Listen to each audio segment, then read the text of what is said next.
Hello विद्यार्थियों, आज का टॉपिक है आपका मेंस्ट्रुएशंस। इसका बेसिक कॉन्सेप्ट हम फर्स्ट वीडियो में बता चुके हैं, पार्ट 1 में बता चुके हुए हैं। अब इसका सेकेंड पार्ट बना रहा हूं और ये क्वेश्चंस आपके लगभग हर प्रतियोगी एग्जाम में आएंगे। लेकिन थोड़ा सा क्वेश्चंस का जो मेथड है वो इस प्रकार से है कि वीडियो की स्टार्टिंग में आपके आसान क्वेश्चन दिए गए हैं जो आपका बेस मजबूत करता है, ट्रिक्स बताता है आपको। लेकिन वीडियो के लास्ट के 2 क्वेश्चंस वो सिर्फ वही क्वेश्चंस हैं जो 99.9% आपके एग्जाम में आएंगे। तो आपको लास्ट के क्वेश्चंस देखना आपके लिए बहुत जरूरी है। देखिए, पहला क्वेश्चन हमारा है, एक आयताकार प्लॉट की लंबाई में 25% वृद्धि कर देने पर इसका क्षेत्रफल अपरिवर्तित रहे, इसके लिए इसकी चौड़ाई में कितने % की कमी करनी होगी। इस टाइप का क्वेश्चन है। तो देखिए, इसके लिए आपके 2 फार्मूले होते हैं, इससे आप चौड़ाई में कमी निकाल सकते हैं, वृद्धि निकाल सकते हैं। तो 2 फार्मूले हैं। इसके लिए ट्रिक्स है कि अगर आपको कमी परसेंटेज निकालना है तो कमी परसेंटेज का फार्मूला होता है वृद्धि परसेंटेज अपान 100 प्लस वृद्धि परसेंटेज ब्रैकेट बंद गुणा 100। और एक फार्मूला हो गया, अगर आपको निकालना है वृद्धि परसेंटेज तो इसके लिए फार्मूला होता है कमी परसेंटेज अपान 100 माइनस कमी परसेंटेज ब्रैकेट बंद गुणा 100। ये 2 फार्मूले होते हैं। अब देखिए, इन 2 फार्मूलों से हम इस टाइप के कोई भी क्वेश्चन सॉल्व कर सकते हैं। क्वेश्चंस ध्यान रखिएगा, इसमें रहेगा कि क्षेत्रफल अपरिवर्तित रहे। अगर यहां पर वृद्धि दी गई होगी तो क्वेश्चंस में हमेशा कमी पूछेगा, अगर यहां पर कमी दी गई होगी तो क्वेश्चंस में हमेशा वृद्धि पूछेगा। इस क्वेश्चंस में वृद्धि दी गई है तो इस क्वेश्चन में क्या पूछेगा, कमी पूछेगा। अब देखो, इसको इस ट्रिक से कैसे सॉल्व करते हैं। एक आयताकार प्लॉट की लंबाई में 25% वृद्धि कर देने पर आपको निकालना है क्या, कमी परसेंटेज, कितने % कमी होगी। वृद्धि कितनी दी गई, 25%। तो यहां पर लिखेंगे 25, नीचे लिखेंगे 100 प्लस 25 ब्रैकेट बंद गुणा 100। तो ऊपर हो जाएगा 25, नीचे हो जाएगा 125 गुणा 100। 25 से कम 25, 25 पंचे 125, 5 से कम 5, 5 2 10।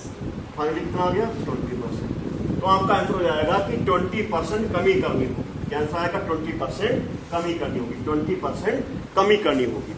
तो इस क्वेश्चन को इतने आसान तरीके से सॉल्व कर सकते हैं। अब आप देखिएगा अगला एग्जाम्पल। हाँ, तो विद्यार्थियों, हमारा अगला प्रश्न है, एक आयताकार बाग में लंबाई तथा चौड़ाई में से प्रत्येक में से 20% लंबाई चौड़ाई प्रत्येक में 20% वृद्धि करने पर इसके क्षेत्रफल पर क्या प्रभाव पड़ेगा। लंबाई चौड़ाई दोनों में से प्रत्येक में 20% वृद्धि करने पर इसके क्षेत्रफल पर क्या प्रभाव पड़ेगा। तो इसके लिए ट्रिक होती है कि आपका क्षेत्रफल पर प्रभाव निकालना है। क्षेत्रफल पर प्रभाव तो आपका होता है x प्लस वाई, x गुणे वाई अपान 100। ये फार्मूला होता है। अब देखिए, यहां पर x और y है, तो मानिए लंबाई और चौड़ाई है।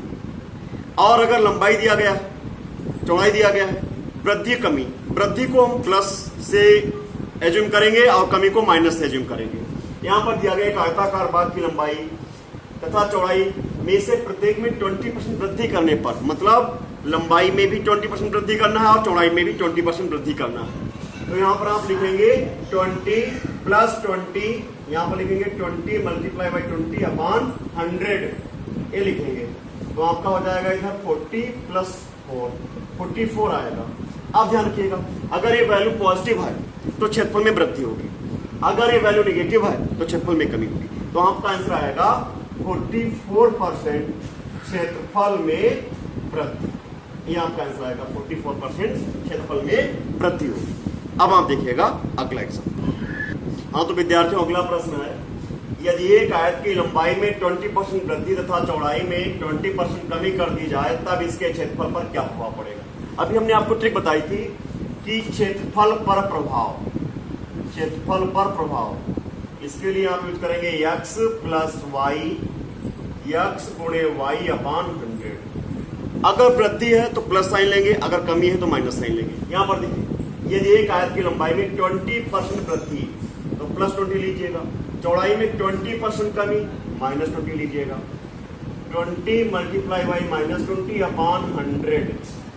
20 से 20 गया 0, अब ये 2 0 हो गए, -4 आएगा तो हो जाएगा -4। माइनस इस बात का इंडिकेट कर रहा है कि यहां पर कमी होगी। तो लिखेंगे क्षेत्रफल में कमी होगी, क्षेत्रफल में कमी होगी। तो कितनी कमी होगी? 4%। क्षेत्रफल में कमी होगी 4% की कमी, ये आपका आएगा आंसर। अब आप देखिएगा अगला एग्जाम्पल।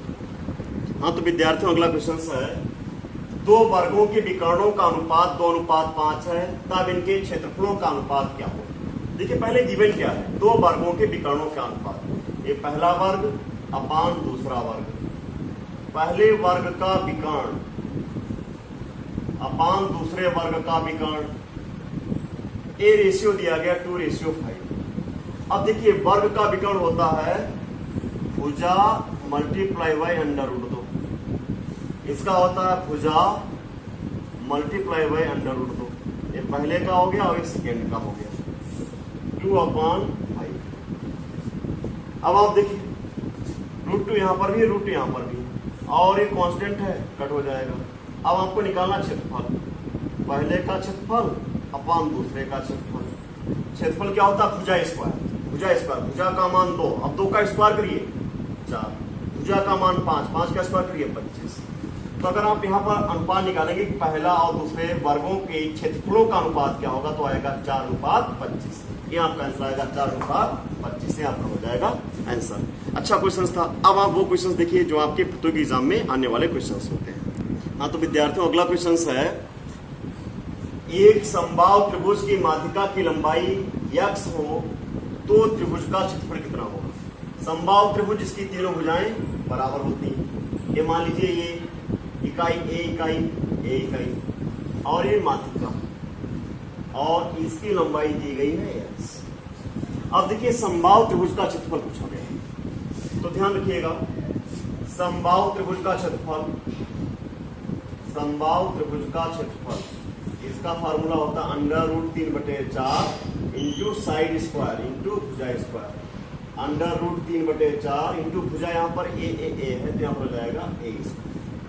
अब आप यहां से इतना कट कर लीजिए, ये हो जाएगा x, और यहां से यहां तक ये है, यहां से यहां तक ये कितना हो जाएगा? हाफ हो जाएगा, a/2। अब यहां पर आप पाइथागोरस थ्योरम का प्रयोग करेंगे। तो कैसे? कर्ण का स्क्वायर बराबर आधार का स्क्वायर प्लस लंब का स्क्वायर, तो a² बराबर यहां से निकलेगा x² प्लस a²/4।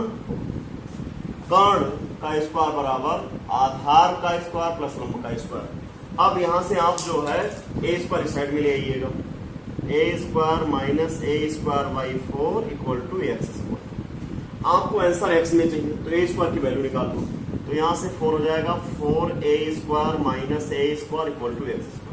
तो यहां से हो जाएगा 3a² इक्वल टू 4x। तो यहां से a² की वैल्यू निकलेगी, a² बराबर 4x²/, अब a² की वैल्यू यहां पर पुट कर दीजिए, हो जाएगा √3/4, a² की वैल्यू है 4x²/4 कट जाएगा। अब ध्यान दीजिएगा तो आ जाएगा √3x²/3, √3x²/3, ये आपका हो जाएगा आंसर, √3x²/3। बहुत ही अच्छा क्वेश्चन था। इस टाइप के क्वेश्चन आपके एग्जाम में आते हैं। अब आप देखिएगा अगला एग्जाम्पल। हाँ तो विद्यार्थियों क्वेश्चन जो है अगला क्वेश्चन, ये क्वेश्चन बहुत ही अच्छा क्वेश्चन है, लगभग मानिए कि एग्जाम में क्वेश्चन इस टाइप के क्वेश्चन आ ही सकते हैं। तो क्वेश्चन क्या है, एक वर्ग का क्षेत्रफल एक वृत्त के क्षेत्रफल के बराबर है, वर्ग की प्रत्येक भुजा तथा वृत्त की त्रिज्या का अनुपात कितना है? अब देखिए एक वर्ग का क्षेत्रफल तथा एक वृत्त के क्षेत्रफल के बराबर है, मतलब भुजा स्क्वायर बराबर πr²। ये कंडीशन दी गई है, वर्ग की प्रत्येक भुजा तथा वृत्त की त्रिज्या का अनुपात क्या है? आपको यहां से निकालना है वर्ग की प्रत्येक भुजा तथा वृत्त की त्रिज्या का अनुपात क्या है, ये आपको निकालना है। ध्यान दीजिए, तो आप यहां पर लिखेंगे a²/r², सिंपल है, ये हो जाएगा π/1। अब आप वर्गमूल ले लीजिएगा, a/r इधर जाएगा √π/1, तो a अनुपात r हो जाएगा √π/1, तो आपका आंसर आएगा √π/1। अच्छा क्वेश्चन था, तो आपका आंसर आएगा √π/1। अब अगला क्वेश्चन देखिएगा जो एग्जाम के व्यू से बहुत ज्यादा इंपॉर्टेंट है। हाँ तो विद्यार्थियों अगला क्वेश्चन बहुत ज्यादा अच्छा क्वेश्चन है, देखिए इस क्वेश्चन को। 31 सेंटीमीटर त्रिज्या वाले वृत्त में एक चाप का केंद्र पर 72 डिग्री का कोण बनाती है, इस चाप की लंबाई कितनी है? तो इसको ट्रिक से देखेंगे। चाप की लंबाई, देखिए चाप की लंबाई का फार्मूला होता, चाप की लंबाई 2 पाई r थीटा अपान 360। तो यहां पर देखिए 2 पाई का मान रखिएगा पाइस बटे 7, त्रिज्या देखिए 21 सेंटीमीटर त्रिज्या, 21, थीटा का मान दिया गया 72 डिग्री अपान 360। अब देखिए 7 एकम 7, 7 या 21, ठीक है। अब 72 एकम 72, 72 पंचे 360। अब इनका ऊपर गुणा कर लीजिए, नीचे आ गया 5, गुणा करिएगा, 6 आ गया, 6 दूनी 12, 6 12 1 13, तो आपका मल्टीप्लाई हो जाएगा 132। अब 5 से भाग दीजिएगा, 5 दूनी 10, बचेगा 3, 5 छक्का 30, बचेगा 2, 5 चौको 20, 26.4 सेंटीमीटर। तो आपका आंसर आएगा 26.4 सेंटीमीटर। तो ये क्वेश्चंस बहुत ही अच्छे क्वेश्चंस है एग्जाम के व्यू से। हम आपको नेक्स्ट वीडियो में बताएंगे वो क्वेश्चंस जो लगभग एग्जाम में आपको मिल ही जाएंगे, तो आप देखिएगा next video. Thank you so much विद्यार्थियों।